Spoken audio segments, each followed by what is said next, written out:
ఎర్రగొట్టే కారం రంగు రుచి ఆచి కారం పొడి. ప్రజలకు నాణ్యమైన సహేతుక ధరలతో ఉత్పత్తులు అందించేలా చర్యలు తీసుకోవడం ప్రభుత్వ ప్రధాన లక్ష్యమని మంత్రి నాదెండ్ల మనోహర్ పేర్కొన్నారు. విజయవాడ పనమట రైతు బజార్లో తనిఖీ చేసిన ఆయన కూరగాయల ధరలను పరిశీలించారు. నేరుగా ప్రజల అభిప్రాయాలు, సమస్యలు తెలుసుకున్నారు. అనంతపురం నుంచి సాధారణంగా వస్తున్న గింజ రకం చిక్కుడుకాయలు, గోరు చిక్కుడు, టమాటా వంటి కూరగాయలు అందుబాటులో లేవని వినియోగదారులు మంత్రి దృష్టికి తీసుకువచ్చారు. దీనిపై స్పందించిన మంత్రి అన్ని రకాల కూరగాయలు నిరంతరం అందుబాటులో ఉండేలా చర్యలు తీసుకోవాలని అధికారులకు ఆదేశించారు.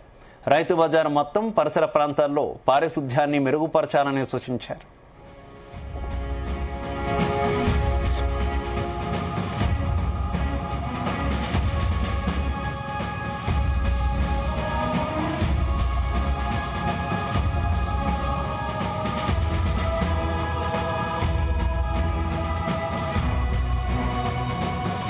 గుమగుమల వంటలే వంటలే ఎర్రగొట్టే కారం రంగు రుచి ఆచి కారం పొడి.